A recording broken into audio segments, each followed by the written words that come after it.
Guys, this video is brought to you by our friends at Skillshare. Skillshare is an online learning community with thousands of inspiring classes for anyone who loves learning and wants to learn new skills.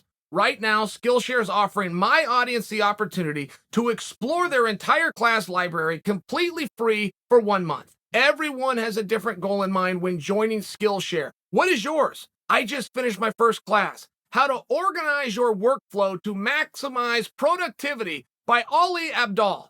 Each lesson was short, engaging, and loaded with helpful information. I loved it. Interested in making a career pivot or up-leveling your skills in your current role? There are classes that match your goals and your interests. New premium classes launch each week, so there's always something new to discover. The first 1,000 people to click on the link below are going to get a month free of Skillshare, so there's no risk. Try it right now. Guys, let's rethink Adesanya versus Whittaker. And that's a real thing, though.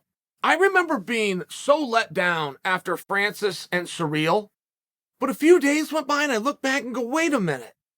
Both these guys pushed for 5 rounds. Ciryl Gane is looking for heel hooks.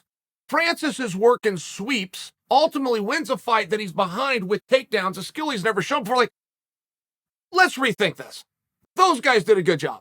And they both get some level of pat on the back, even if it wasn't the fight that we thought it'd be. I think the reason I want to rediscuss Adesanya Whittaker is I'm annoyed with the narrative. I'm very annoyed that I keep hearing this narrative. I'm sure you guys have heard it as well, of how Adesanya underperformed and a comparison to Adesanya versus Anderson. Now, one problem that Anderson ran into, I can remember specifically, and you guys, if you're hardcores, will as well, it was Anderson versus Demian Maia when Dana White got up and walked out of the building. Used the word he was disgusted.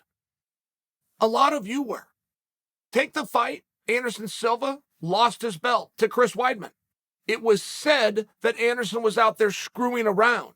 Chris Weidman even felt that way, that Anderson was, what do they call it, clowning, where he's clowning around, he's not showing you the respect.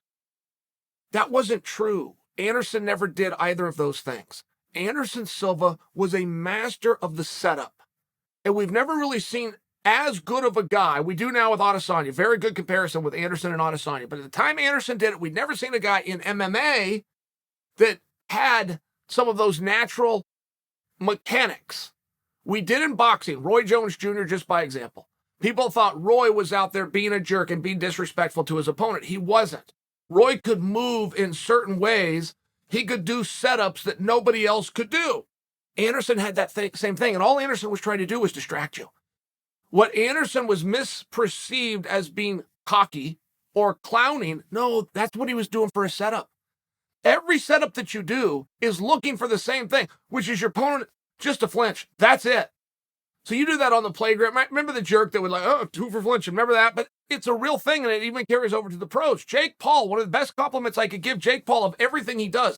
I'm not as impressed with the power that you guys are seeing. I'm not impressed with the cardio as much as I am with his feints. They're great.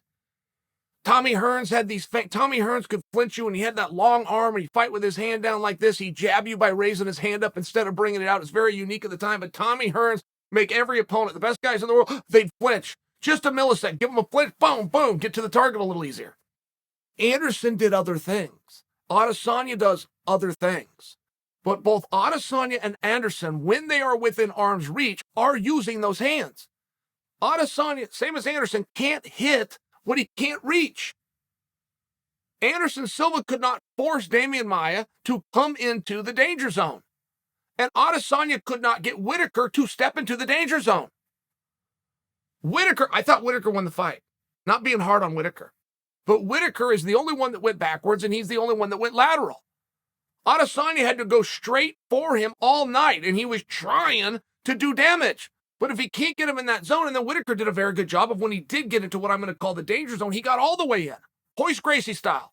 Ton of space or no space. It was the number 1 philosophy of the entire Gracie family.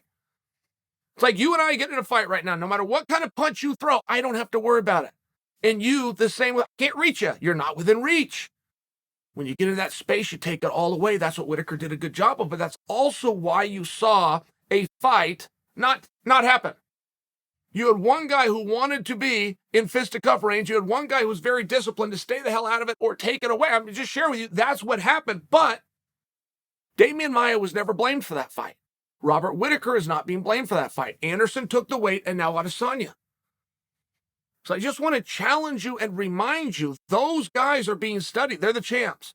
Those guys are being watched. They're the champs. And guys are starting to come in with some nuances. In this case, stay the hell out of a fight. Stay the hell out of range so he can't hurt me until I get into range. Okay, great. But if the next guy does that, Jared Cannonier, it looks like if the next guy does it, Adesanya's going to be in the same spot where he shows up in shape, he shows up prepared, he's got the right intentions, and he's got a guy who's not in the danger zone. What's he supposed to do? He's not a miracle worker. Right? He can't make that octagon smaller. The referee doesn't, it's not a wrestling match where you get called for stalling. You're allowed to go backwards. Sugar Ray Robinson, you guys have probably heard of him, but you never saw him fight. Sugar Ray Robinson would run 5 miles every day, just like every other pro fighter, but he did it backwards.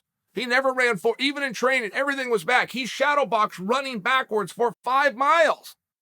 I come from the sport of wrestling, it's illegal. You must come to the guy. You must go forward. When 2 guys do that, hey, we have some fun. Ty, Derek, both went forward. See how fun the match was? I think you're blaming the wrong guy. And if you are in Adesanya's shoes and somebody is out there either trying to survive or trying to avoid the fight, it's probably very frustrating, and Adesanya did not get frustrated. He did not come out of his shell. And fighters will always tell you, I'm going to go out there and I'm going to be exciting. Those are the words of a guy who can't win a fight.